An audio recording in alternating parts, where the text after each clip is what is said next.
മൂത്രത്തിൽ നിറവ്യത്യാസം വരുന്നത് എപ്പോഴെങ്കിലും ശ്രദ്ധിച്ചിട്ടുണ്ടോ? പല രോഗികളും വന്ന് പറയാറുണ്ട്, മൂത്രത്തിന് നിറം വ്യത്യാസം വരുന്നുണ്ട്, മഞ്ഞ നിറത്തിൽ, കടും മഞ്ഞ നിറത്തിലൊക്കെ മൂത്രം പോകുന്നുണ്ട് എന്നുള്ളത്.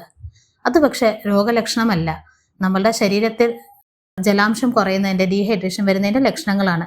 നമ്മൾ വെള്ളം ധാരാളം കുടിക്കണം, അഥവാ കുടിക്കാത്തത് കൊണ്ടാണ് അങ്ങനെ മൂത്രത്തിന് നിറവ്യത്യാസം സംഭവിക്കുന്നത്.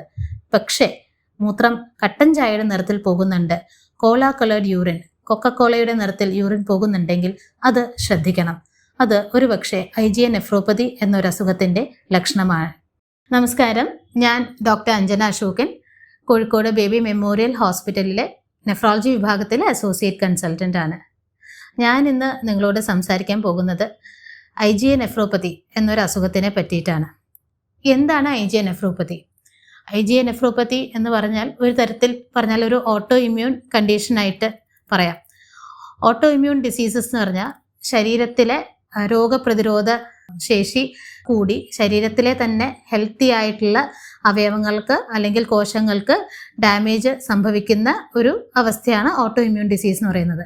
അപ്പം അതുപോലെ തന്നെ നമ്മുടെ ശരീരത്തിലെ ഇമ്മ്യൂൺ സിസ്റ്റത്തിൻ്റെ അല്ലെങ്കിൽ രോഗപ്രതിരോധ സംവിധാനത്തിൻ്റെ ചില തകരാറുകൾ മൂലം വൃക്കകൾക്ക് ഉണ്ടാകുന്ന ഒരു അസുഖമാണ് ഈ IgA നെഫ്രോപ്പതി എന്ന് പറഞ്ഞാൽ. ഈ IgA എന്ന് പറയുന്നത് ഇമ്മ്യൂണോഗ്ലോബുലിൻ A ആണ്. ഇമ്മ്യൂണോഗ്ലോബുലിൻസ് പലർക്കും കേട്ടിട്ടുണ്ടാകും.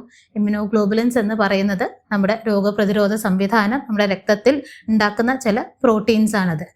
പ്രധാനമായിട്ടും 5 തരത്തിലുണ്ട്: IgG, A, M, D, E.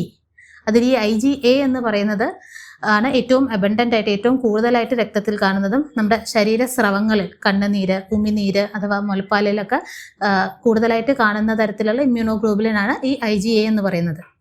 ചില ആൾക്കാർക്ക് അതിന് ഘടനയിൽ വ്യത്യാസം സംഭവിക്കും.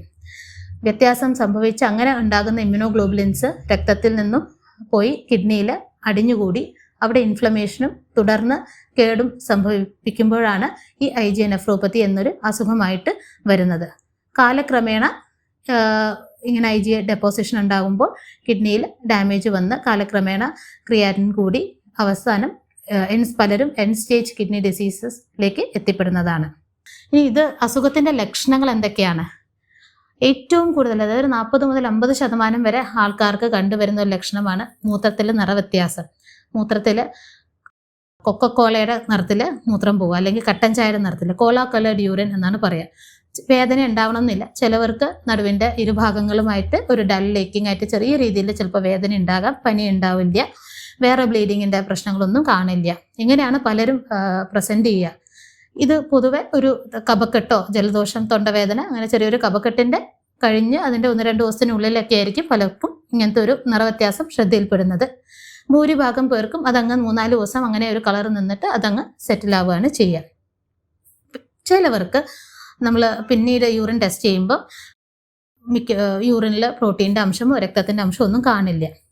ചിലവർക്ക് എന്താണെന്ന് വെച്ചാൽ യൂറിൻ്റെ കളറ് ക്ലിയർ ആയി കഴിഞ്ഞിട്ടും ചിലപ്പോൾ മൂത്രത്തിൽ പ്രോട്ടീനോ അല്ലെങ്കിൽ രക്തത്തിൻ്റെ അംശമോ കാണാം. പ്രോട്ടീനൂറിയ അല്ലെങ്കിൽ മൈക്രോസ്കോപ്പിക് ഹെമച്യൂറിയ എന്ന് പറയും. അതും IgA നെഫ്രോപ്പതിയുടെ ഒരു ലക്ഷണമാണ്. പിന്നെ ചില ആൾക്കാർക്ക്, പ്രത്യേകിച്ച് ചെറുപ്പക്കാർക്ക്, ഹൈപ്പർ ടെൻഷനായിട്ടായിരിക്കും അവർ ഡോക്ടറെ മുമ്പിൽ വരിക.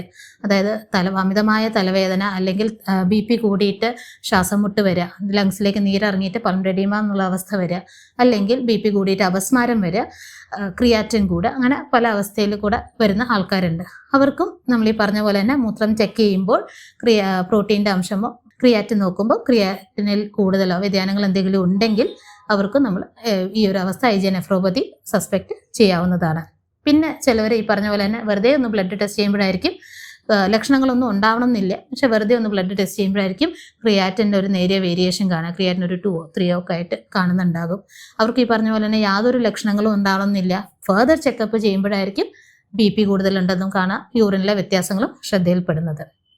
പിന്നെ ചിലവർ വളരെ നിർഭാഗ്യവാന്മാർ റാപ്പിഡ്ലി പ്രോഗ്രസീവ് IgA നെഫ്രോപ്പതി ആയിട്ടും പ്രത്യക്ഷപ്പെടാം. അതായത് സാധാരണഗതിയിൽ ഈ നേരത്തെ പറഞ്ഞ ആൾക്കാർക്ക് വർഷങ്ങളോളം എടുത്തിട്ടായിരിക്കും ഒരുപക്ഷെ കിഡ്നി ഫെയിലിയറിൽ എടുക്കുക. 10-20 വർഷങ്ങളിലായിരിക്കും ഒരു 25% ആൾക്കാരും കിഡ്നി ഫെയിലിയറിലേക്ക് പോവുക. എന്നാൽ ചില ആൾക്കാർക്ക് ആഴ്ചകൾ കൊണ്ട് ക്രിയാറ്റിൻ വേഴ്സൺ ചെയ്ത് ഒരു 3 മാസത്തിനുള്ളിൽ തന്നെ ഒരു ഡയാലിസിസിലൊക്കെ എത്തേണ്ട ഒരു സ്റ്റേജിലേക്കും പോയേക്കാം. അതാണ് റാപ്പിഡ്ലി പ്രോഗ്രസീവ് IgA നെഫ്രോപ്പതി.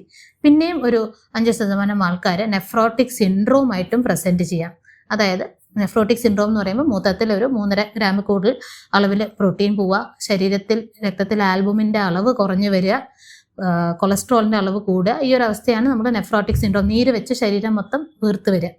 ഈ ഒരു അവസ്ഥയാണ് നെഫ്രോട്ടിക് സിൻഡ്രോം എന്ന് പറയുന്നത്. ചില ആൾക്കാർ ഇങ്ങനെയും പ്രസൻറ്റ് ചെയ്യാറുണ്ട്. ഇനി ഇതിൻ്റെ ആർക്കെല്ലാമാണ് ഇത് വരുന്നത്? ഏത് പ്രായത്തിലുള്ളവർക്കും IgA നെഫ്രോപ്പതി വരാം, ചെറുപ്പക്കാർക്കും വരാം, പ്രായമുള്ളവർക്കും വരാം, കുട്ടികൾക്കും വരെ വരാം. പക്ഷേ ഏറ്റവും കൂടുതൽ കാണപ്പെടുന്നത് 20-30 വയസ്സുകളിലുള്ള ചെറുപ്പക്കാരിൽ തന്നെയാണ്. ആണുങ്ങളിലും പെണ്ണുങ്ങളിലും ഉണ്ടാകും, എന്നാലും പുരുഷന്മാരിലാണ് കുറച്ച് കൂടുതലായിട്ട് കാണപ്പെടുന്നത്. അപ്പോൾ എന്തുകൊണ്ട് ഈ അസുഖം വരുന്നു എന്ന് വെച്ചാൽ നമുക്ക് വ്യക്തമായൊരു ഉത്തരമില്ല. ചിലവർ പ്രൈമറി IgA നെഫ്രോപ്പതി കാരണങ്ങളൊന്നും ഉണ്ടാവില്ല. ചിലവർക്ക് സെക്കൻഡറി ആയിട്ടും വരാം. അതായത് ഒരു ലിവറിൻ്റെ അസുഖം, ലിവർ സിറോസിസ് കാരണം ഒരുപക്ഷെ രക്തത്തിൽ IgAക്ക് വ്യത്യാസങ്ങൾ സംഭവിച്ച് അങ്ങനെ IgA ഡെപ്പോസിഷൻ നടന്ന് IgA നെഫ്രോപ്പതി ആയിട്ട് വരാറുണ്ട്.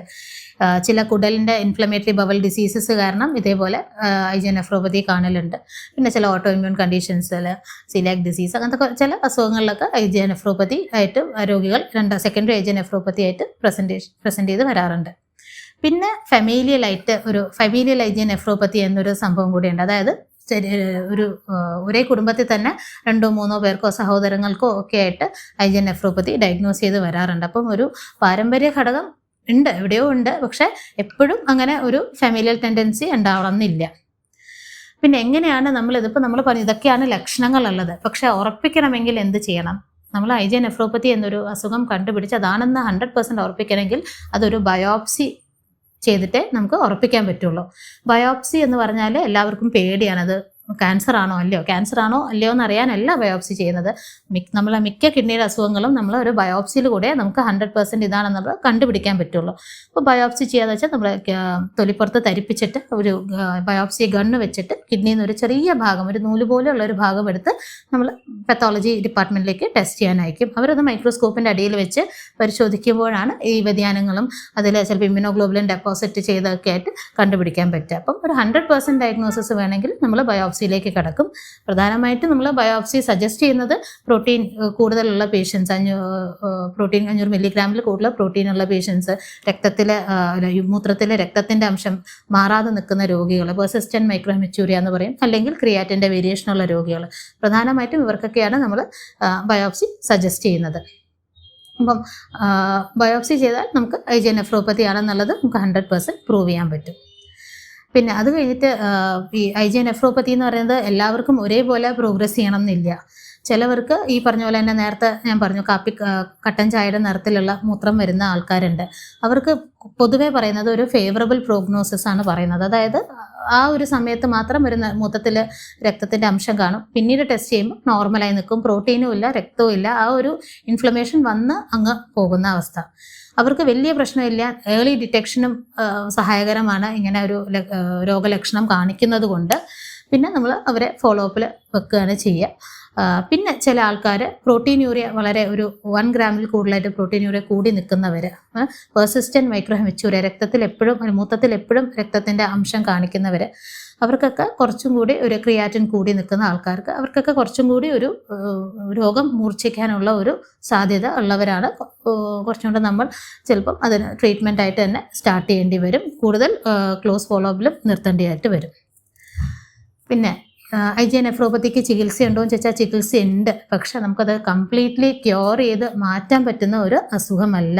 പക്ഷെ നമുക്ക് കുറേയൊക്കെ കൺട്രോൾ ചെയ്ത് അത് റെമിഷനിൽ കൊണ്ട് നിർത്താൻ സാധിക്കുന്നതാണ്. പ്രധാനമായിട്ടും ചികിത്സ എന്ന് പറയുന്നത് ഒന്ന് ജനറൽ മാനേജ്മെൻറ്റ്, അതായത് ജനറൽ ലൈഫ് സ്റ്റൈൽ മോഡിഫിക്കേഷൻ. നമ്മളൊരു വെയിറ്റ് റിഡക്ഷൻ, സ്മോക്കിംഗ് ഉള്ളവരാണെങ്കിൽ സ്മോക്കിംഗ് നിർത്താൻ നമ്മൾ സജസ്റ്റ് ചെയ്യും. എല്ലാ കിഡ്നിയുടെ അസുഖങ്ങൾക്കും നമ്മൾ സ്മോക്കിംഗ് പൊതുവെ കോൺട്രാ ഇൻഡിക്കേറ്റഡ് ആയിട്ടാണ് പറയാറ്. പിന്നീട് ഉള്ളതാണ് വെയിറ്റ് റിഡക്ഷൻ. നമ്മളൊരു മോഡറേറ്റ് ഇൻറ്റൻസിറ്റി എക്സസൈസസ് ചെയ്യണം. പിന്നെ ഉപ്പിൻ്റെ അംശം കുറയ്ക്കാൻ സജസ്റ്റ് ചെയ്യാറുണ്ട്. പിന്നെ ആനിമൽ പ്രോട്ടീൻ്റെ അളവ് ഭക്ഷണത്തിൽ കുറയ്ക്കാൻ സജസ്റ്റ് ചെയ്യാറുണ്ട്. പിന്നീടുള്ളതാണ് നമ്മളിപ്പം യൂറിൻ പ്രോട്ടീൻ ചെക്ക് ചെയ്യുമ്പോൾ കൂടുതൽ പ്രോട്ടീൻ യൂറിയ ഉള്ള ആൾക്കാരാണ്, 500 മില്ലിഗ്രാമിൽ കൂടുതലായിട്ട് പ്രോട്ടീൻ യൂറിയ ഉള്ള ആൾക്കാരാണെങ്കിൽ നമ്മൾ പ്രോട്ടീൻ കുറയ്ക്കാനുള്ള തരത്തിലുള്ള മരുന്നുകൾ സ്റ്റാർട്ട് ചെയ്ത് കൊടുക്കും. എന്നിട്ട് ഫോളോ അപ്പിൽ നോക്കും എത്രത്തോളം പ്രോട്ടീൻ കുറയുന്നുണ്ട്. മാക്സിമം പ്രോട്ടീൻ കുറച്ച് നിർത്താനാണ് ശ്രമിക്കാറ്, എന്നാലാണ് നമ്മൾ അസുഖത്തിന് നമുക്കൊന്ന് നിയന്ത്രിച്ച് നിർത്താൻ പറ്റുക.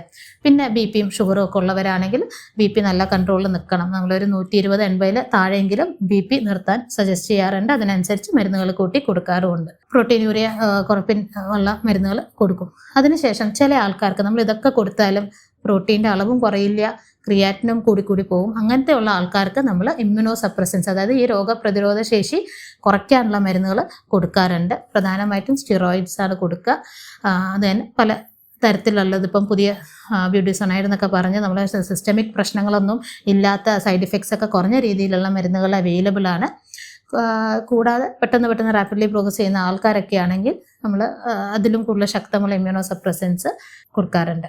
പിന്നെ ലൈഫ് ലോങ് ഫോളോ അപ്പ്. ഒരു ചുരുക്കം ഒരു 25% ആൾക്കാർ over the years end stage kidney ഡിസീസിൽ എത്തിപ്പെടും.